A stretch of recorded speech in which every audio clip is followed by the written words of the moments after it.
Pensando aí nos elementos conceituais, primeira coisa que tem que ficar muito clara quando a gente trabalha agricultura é a diferença conceitual entre o que é a questão agrícola e a questão agrária.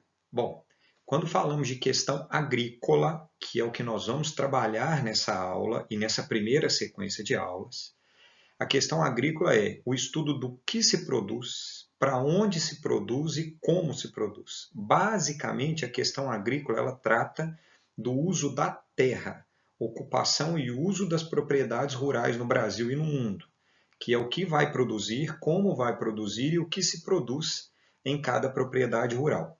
Beleza? Isso é questão agrícola. Então, nós vamos focar aqui em basicamente 3 questões agrícolas no Brasil: a cana-de-açúcar, o café, a soja e a agricultura familiar.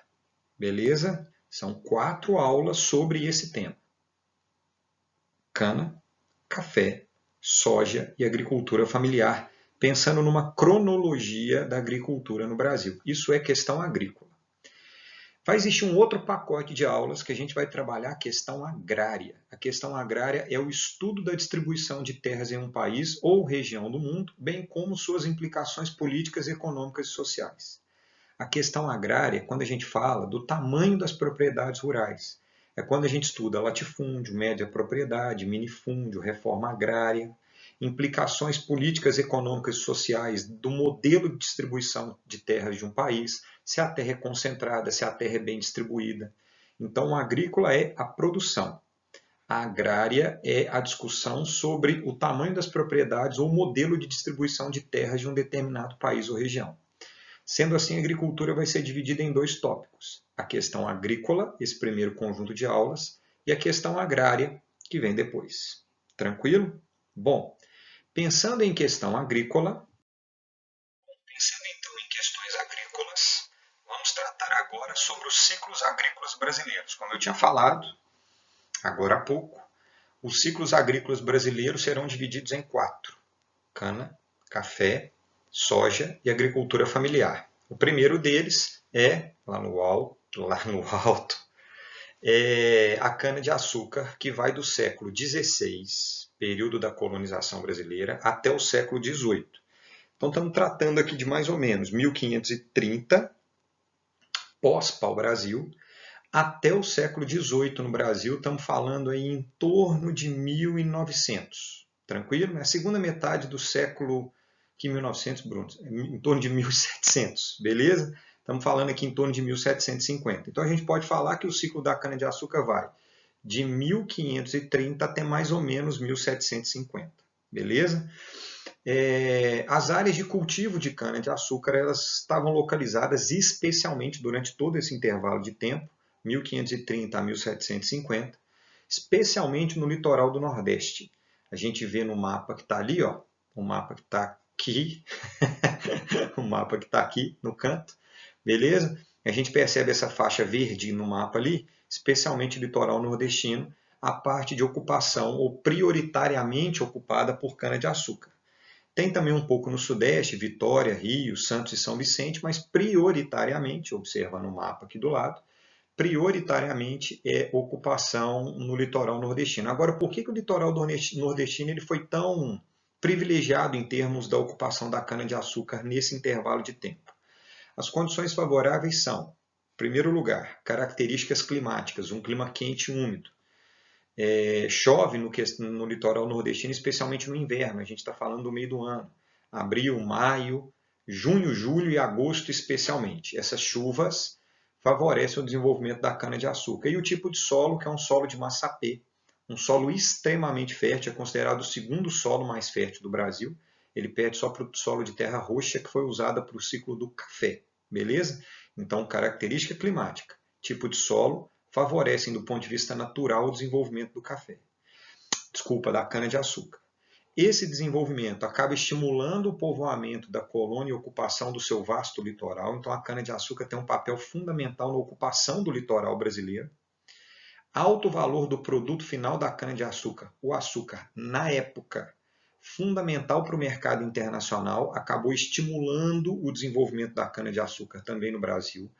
no momento em que o mundo vivia o capitalismo mercantilista, a elite mercantil europeia, portuguesa, acaba explorando o território brasileiro visando esse produto de alto valor para a Europa naquele momento, que é a cana-de-açúcar. Então tem o fator natural, tem a importância geográfica da localização no litoral, tem a importância econômica do alto valor do produto final. Só que outros dois fatores favorecem a empreitada. O desenvolvimento da cana-de-açúcar no litoral brasileiro, a localização privilegiada dos engenhos próximos à costa brasileira e que garante uma vantagem logística para a exportação desse produto. Então, repara que praticamente toda a extensão da cana-de-açúcar no Brasil, localizada aqui, praticamente toda a extensão, está no litoral, o que favorece a exportação desse produto em direção à Europa. Então, repara o conjunto de fatores que estimulam o desenvolvimento da cana-de-açúcar no Brasil. Fatores naturais, fatores geográficos, fatores logísticos que favorecem o transporte dos produtos. E aí a cana-de-açúcar ela acaba se concentrando prioritariamente no litoral brasileiro, com destaque, especialmente para o primeiro momento da cana-de-açúcar, lá entre o século XV até século XVII, até os anos de 1600, mais ou menos, a gente está falando de litoral nordestino, beleza? E qual era o modelo de produção adotado no Brasil? E qual era o modelo de produção adotado na cana-de-açúcar no Brasil? Que modelo de produção era esse? Agora vem a grande característica do que a gente chama de questão agrícola. O modelo de produção que está lá no alto é o modelo de produção de plantation. O que vem a ser a plantation? É um modelo que visa a máxima exploração da propriedade rural. Plantation ela é fundamentada em 5 pilares: a monocultura, a mão de obra escrava, as técnicas rudimentares, o latifúndio e a produção voltada para o mercado externo. São 5 pilares da plantation que vocês já estudaram em outros momentos com outros professores. Monocultura, mão de obra escrava, técnicas rudimentares, latifúndio e mercado externo. Quando falamos em monocultura, a gente está falando que é a monocultura da cana. Um erro muito comum do pessoal cometer em sala de aula é imaginar que monocultura nada mais é do que o cultivo de apenas um produto. Isso é falso. O Brasil cultivava arroz, feijão, mandioca e por aí vai. Só que o pilar, o fundamento da economia era na cana-de-açúcar. Isso é que a gente vai chamar de monocultura. Hoje, em termos agrícolas, o Brasil vive uma realidade de monocultura. O pilar da economia brasileira é a soja, que é a economia agrícola, tá? É a soja. Na época da colonização, era a cana-de-açúcar monocultura, apesar de cultivarmos outros produtos. Mas o fundamento da economia era a cana-de-açúcar. Mão de obra escrava, a gente tem a imagem dos escravos, né? Essa foto que está aqui, a imagem dos escravos trabalhando. Tem o capitão do mato lá em cima, lá, vigiando os escravos, etc. Mão de obra escrava, especialmente os escravos vindo da África. Existiu uma tentativa de escravização dos indígenas, mas que lutaram contra esse modelo escravocrata e dominação portuguesa do Brasil e acabaram sendo praticamente dizimados. Então a gente vai ter que a mão de obra escrava africana, o que garante um outro fator também, que a mão de obra escrava africana era motivo de renda para os colonizadores, então ganhava-se dinheiro com a cana e com o tráfico negreiro, o que impulsiona a mão de obra escrava africana no Brasil. Técnicas rudimentares, uma vez nós estamos falando de um período em que não tinha tratores, agrotóxicos, fertilizantes, etc. Então, técnica rudimentar, o que garante a cana-de-açúcar também, porque a cana-de-açúcar é um vegetal muito resistente e que demanda de poucos cuidados. Então, técnica rudimentar garante para a cana-de-açúcar um desenvolvimento relativamente bom. Latifúndio, e aí estamos falando das capitanias hereditárias. Essas capitanias hereditárias que estão aqui em cima de mim, as capitanias hereditárias vão representar o modelo latifundiário no Brasil, que a gente vai ter uma sequência de aulas só para tratar de organização da estrutura fundiária brasileira com os latifúndios, por exemplo, que começam já nas capitanias hereditárias.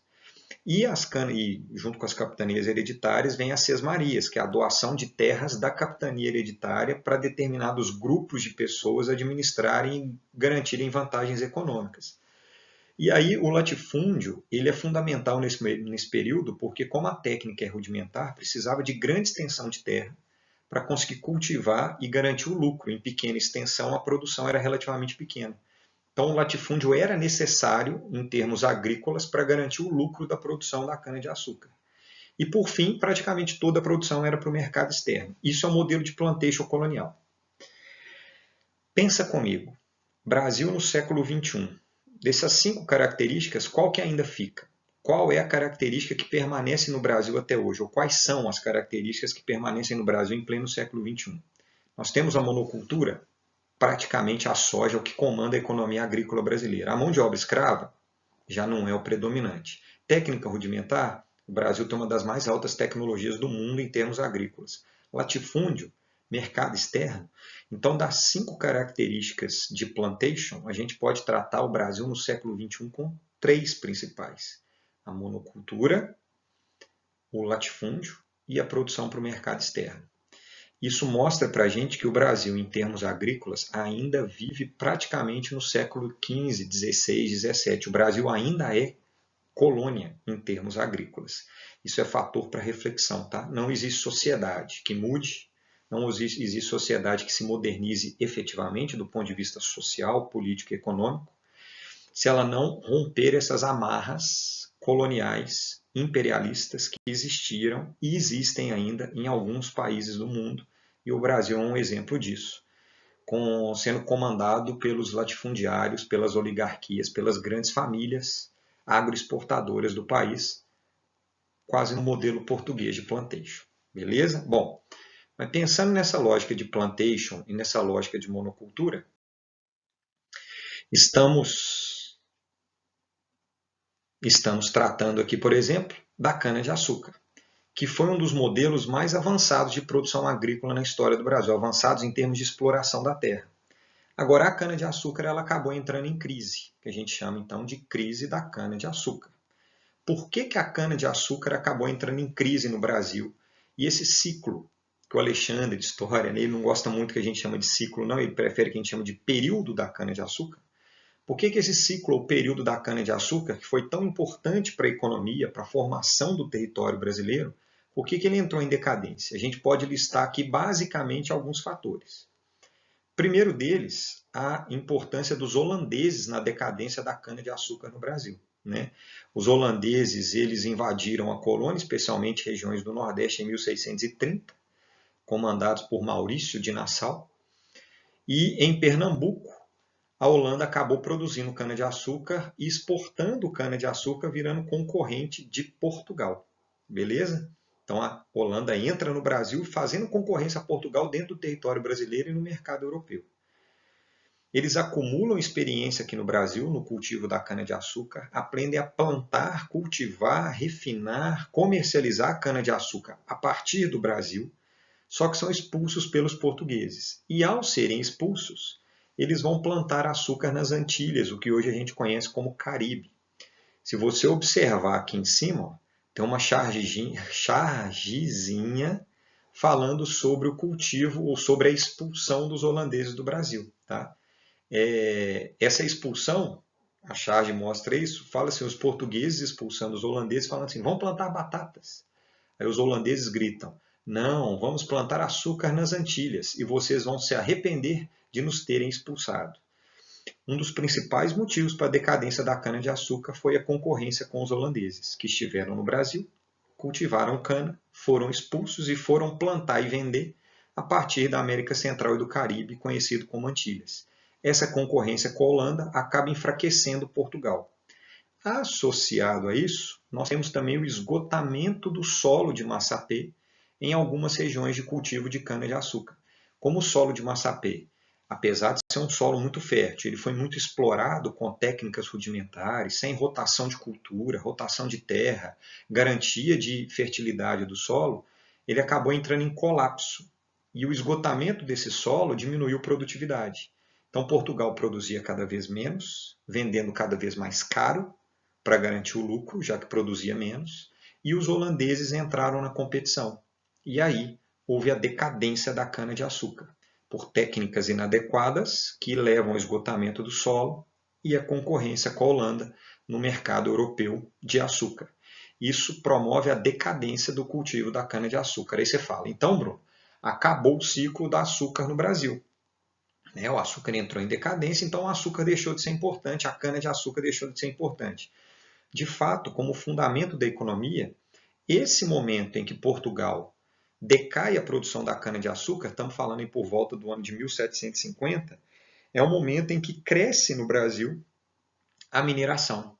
Então a gente vai ter atividade mineradora, que começa a substituir economicamente a cana-de-açúcar, por volta do ano de 1750 a 1850. É um intervalo da mineração. Claro que mineração não entra no ciclo agrícola, tá, galera? Mas é para entender que a decadência da cana-de-açúcar acontece ao mesmo tempo da ascensão do ouro. Então o Brasil vai substituir cana por ouro a partir do ano de 1750 aproximadamente. Só que a cana-de-açúcar ela acaba voltando como fundamento da economia brasileira. Essa volta da cana-de-açúcar ela acontece com o chamado segundo período da cana. Repara no mapa que está do lado ali, ó, aqui, repara naquele mapa lá do lado, concentração da área plantada de cana-de-açúcar. Repara que é um gifzinho, tá? É uma animação. Repara que ele começa em 1975, praticamente sem cana nenhuma no sudeste brasileiro. A concentração ela vai ser basicamente no litoral, olha lá. 1975, a manchinha laranja está no litoral nordestino. A partir de 1975, essa mancha ela vai expandindo, especialmente por São Paulo.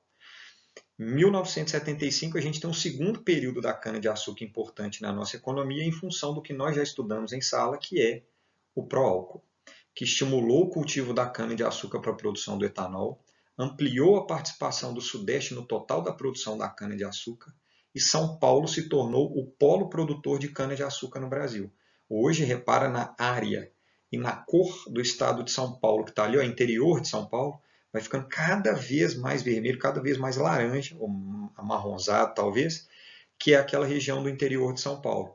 São Paulo se transforma no maior produtor e coexiste com o litoral nordestino, desde o período colonial Nordeste é polo de produção, a partir do pró-álcool. E aqui do lado aqui, ó, tem a produção, a colheita da cana-de-açúcar por estado. Repara o papel de São Paulo, o tamanho do círculo que tem no estado de São Paulo. Ele é disparadamente o maior produtor da cana-de-açúcar, que ao longo da história de São Paulo e do pró-álcool foi um cultivo feito com mão de obra de baixo valor, que é o boia fria, já trabalhamos esse fator também em sala de aula quando eu falei de pró-álcool, e desde 2017 tem ampliado o cultivo mecanizado da cana-de-açúcar no interior de São Paulo, para evitar as queimadas e melhorar talvez as condições de trabalho de quem permaneça empregado a partir da mecanização e da melhoria da tecnologia. Beleza, pessoal? Primeira aula de agricultura, ciclo da cana-de-açúcar.